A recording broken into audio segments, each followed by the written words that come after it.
ये हमारी बेसिक की आखिरी क्लास है। इसके बाद जितनी भी क्लास आएंगी एक्टिव पैसिव की, वो सब क्या होंगी, एडवांस। उसमें टेंस के अलावा भी चीज़ें होती हैं, जैसे इंपेरेटिव का एक्टिव पैसिव बनता है, एक्सक्लेमेटरी का बनता है, ऑप्टेटिव का भी बन जाता है कई बार, है ना। उसके अलावा इन्फिनेटिव्स होते हैं, उनका कैसे बनेगा, जीरन का कैसे बनेगा, पार्टिसिपल का कैसे बनेगा। तो वो सब चीज़ें जितनी भी एडवांस वाली वो कल से आ जाएगा, ठीक है।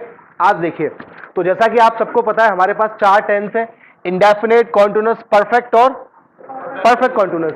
इसमें सबसे बड़ी बात यह है कि परफेक्ट कॉन्टिन्यूअस का तो बनता ही नहीं है, बचे 3 जिनका बन जाता है, जिसमें से हम एक वीडियो में कॉन्टिन्यूअस सीख चुके हैं और एक में क्या सीख चुके हैं, परफेक्ट। आज कौन सा पढ़ना है हमें, इंडेफिनेट, ठीक है भाई, देख लेते हैं।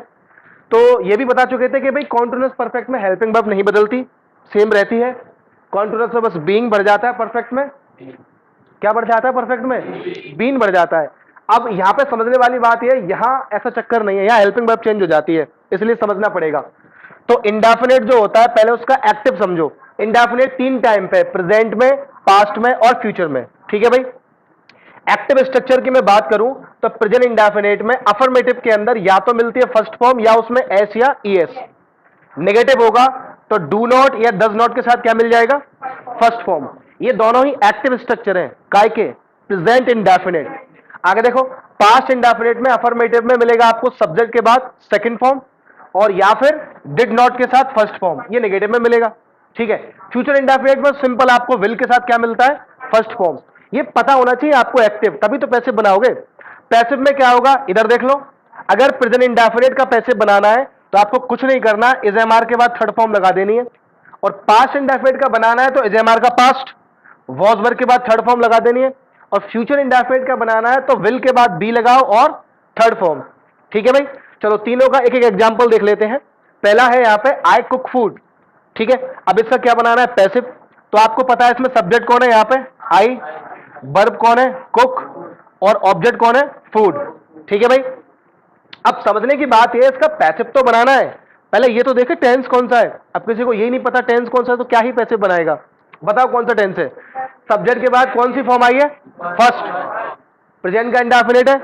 अच्छा, तो क्या करेंगे, सबसे पहले एक काम जो करना है, ऑब्जेक्ट को यहां पे लाइए, फूड इधर आएगा, ठीक है भाई। पहला स्टेप ये क्या है, फर्स्ट स्टेप। सेकंड स्टेप, आई बाय के साथ उधर जाएगा तो क्या हो जाएगा, मी।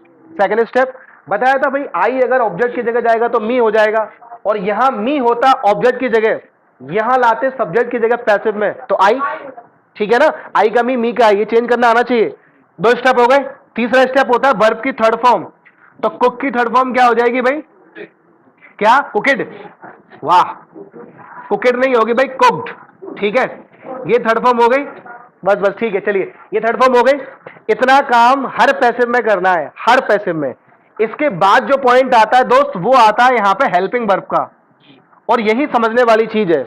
इसमें इतना समझना है, अगर टेंस कॉन्टिन्यूअस है या टेंस परफेक्ट है तो हेल्पिंग वर्ब डजंट चेंज, मतलब बदलती नहीं है, ठीक है भाई, है ना। समझ रहे हो बात को, ना तो ये परफेक्ट है ना ये कॉन्टिन्यूअस है, तो बदलेगी कैसे, बदलेगी बता दिया भाई, प्रेजेंट का इंडेफिनेट है क्योंकि फर्स्ट फॉर्म आ रही है, या एस या ईएस है तब भी प्रेजेंट इंडेफिनेट है, अफर्मेटिव होता है, डू नॉट डज नॉट आएगा तो निगेटिव होता है, पर है क्या, प्रेजेंट इंडेफिनेट। तो helping verb is am are में से आती है, तो फूड के साथ क्या लगाओ, इज लगाओ, एम लगाओ, आर लगाओ। फूड सिंगुलर है तो क्या आएगा, इज, अरे हाया ना, जितने भी सिंगुलर होते हैं इज लेते, आई एम लेगा और आर क्या लेगा, प्लूरल। आगे आ जाओ, इधर देखो, अगर यही सेंटेंस पास्ट में होता, आई कुक्ड फूड, इसका मतलब मैं खाना बनाता हूं, इसका मतलब मैंने खाना बनाया। अब सिंपल सा पॉइंट क्या है, यहां पे भी वही चीज करनी है, क्या करना है, ऑब्जेक्ट को इधर लाओ, पहला स्टेप, सब्जेक्ट को वहां पे ले जाओ, बाय के साथ मी बन जाएगा आई, दूसरा स्टेप, और वर्ब की क्या लगा दो भाई, थर्ड फॉर्म। ये तो हर बार करना है, हर पैसिव के साथ करना है। इसके बाद जो पॉइंट आता है हेल्पिंग वर्ब का, वो है ध्यान देने वाला। आधे से ज्यादा काम तो हो गया आपका इसी ट्रिक से। अब देखो, आप टेंस पहचानो, सेकंड फॉर्म है वर्ब की, सेकंड फॉर्म है ना, किसमें आएगा, पास्ट इंडेफिनेट, क्लियर है। तो पास्ट इंडेफिनेट है तो इसका पैसिव की हेल्पिंग वर्ब क्या होती है, पास्ट इंडेफिनेट की वॉज वर्ब, क्योंकि प्रेजेंट इंडेफिनेट की तो इज एम आ रहे ना, तो वॉज वर्ब होगा तो क्या लगाओगे, फूड के लिए वॉज या वर्ब, वॉज आएगा, तो यहां हो जाएगा फूड वॉज कुक्ड बाय मी, खाना मेरे जरिए बनाया गया, ठीक है। यहां पे खाना मेरे जरिए बनाया जाता है, ये मेरे द्वारा बनाया जाता है। आगे देखो, यही अगर फ्यूचर में होता तो आई विल कुक फूड, मैं खाना बनाऊंगा, तो वो काम तो करना ही है, कौन सा, फूड को यहां पे लाइए, आई को उधर लेके जाइए, बाई के साथ क्या हो जाएगा, मी, और वर्ब की थर्ड फॉर्म लगाइए तो क्या हो जाएगा भाई, कुक का, अरे बोलो भाई, कुक्ड हो जाएगा। इतना तो समझ रहे हो ना। आखिरी चीज होती है हेल्पिंग वर्ब। तो भाई ये ना तो कॉन्टिन्यूस है ना परफेक्ट है, अगर होता तो नहीं बदलती। अरे हाँ है ना, ये इंडेफिनिट है फ्यूचर का, कैसे पता, विल के साथ फर्स्ट फॉर्म क्या होता है, फ्यूचर इंडेफिनिट, दिखा दिया ना एक्टिव सबसे ऊपर। पैसिव क्या होगा, विल बी कर दो, क्या कर दो भाई, विल बी, खत्म। तो ये हमारा इंडेफिनिट का पॉइंट खत्म हुआ। अब हम इसके बाद नेगेटिव इंट्रोगेटिव का भी ले लिया, इसे भी देख लेते हैं। जैसे आपके सामने सेंटेंस है, do you take coffee every week, क्या आप हर वीक कॉफी पीते हैं? तो सिंपल सी बात यह है, मैंने आपको बताया था भाई, अफर्मेटिव है एक्टिव तो पैसिव भी अफर्मेटिव, नेगेटिव है एक्टिव तो पैसिव भी, और इंट्रोगेटिव है एक्टिव तो, ठीक है। तो यहां पे ये क्या है, अरे हेल्पिंग वर्ब बाहर आए या क्वेश्चन वर्ड के साथ हेल्पिंग वर्ब बाहर आए, या तो अकेली बाहर आएगी या क्वेश्चन वर्ड के साथ बाहर आएगी, दोनों ही कंडीशन में क्या होता है, इंटरोगेटिव होता है, हाँ या ना। अच्छा, फर्क क्या होता है, जब हेल्पिंग वर्ब के साथ आती है तो सिंपल सा फंडा होता है, जो भी पर्सन आपसे क्वेश्चन कर रहा है वो बस कंफर्म करना चाहता है, और क्वेश्चन वर्ड के साथ आ रही है बाहर हेल्पिंग वर्ब तो कंप्लीट आंसर चाहता है वो, ठीक है। देखिए इधर, तो do you take coffee every week, अब हमें इसका क्या बनाना है, पैसिव। सबसे पहले जो हेल्पिंग वर्ब है उसकी जगह छोड़ दो, इसको आप कुछ नहीं करोगे अभी, बात समझ रहे हो, अरे हाया ना इसको भाई छोड़ो, जो हम काम करते आए हैं वो कीजिए। ऑब्जेक्ट कौन है, कॉफी, कुछ लोग इसको देख लेंगे एवरी वीक ऑब्जेक्ट, नहीं भाई वो टाइम है। ऑब्जेक्ट क्या होता है, इसका जवाब वर्ब देगी, वर्ब से क्वेश्चन कर दो आप, क्या, या तो क्या या फिर किसे, इन दोनों का ही जवाब या किसी एक का जवाब ऑब्जेक्ट होता है। ये कह रहा है क्या तुम हर हफ्ते कॉफी पीते हो, क्या पीते हो, क्या, कॉफी। अब क्या का जवाब हर हफ्ते तो नहीं है ना, अरे हाँ है ना, है नहीं है, हाँ आगे देखो, तो होगा क्या, इसकी जगह छोड़ो आप फिलहाल हेल्पिंग वर्ब की, अभी मत भर देना, अभी भर दिया मिस्टेक हो जाएगा, अभी रोको इसको। बाकी जो काम है करने का वो कीजिए आप। अब बाकी काम क्या है कि भाई ऑब्जेक्ट को यहां पे लेके आएंगे तो कॉफी आ जाएगा इधर, कोई दिक्कत भाई, यहां पे आपका ये सब्जेक्ट है, बाय के साथ यहां चला जाएगा तो बाय यू का बाय यू रहेगा, क्यों भाई, अरे यू का तो सब्जेक्ट भी यू है, ऑब्जेक्ट भी यू है। अब एवरी वीक लास्ट में है तो लास्ट में रहेगा, यही बात समझने वाली होती है। आपको कोई टाइम वगैरह दे रखा हो, प्लेस दे रखा हो, मैनर दे रखा हो, फिलहाल समझ लो टाइम यानी वक्त दे रखा हो, भाई ये काम कब होता है, या जगह दे रखी हो कहाँ हो। जैसे मैं कहूं मैं घर में चाय पीता हूं, तो कोई मुझसे पूछे क्या तुम हर हफ्ते या क्या तुम रोज घर में चाय पीते हो, तो डू यू टेक कॉफी।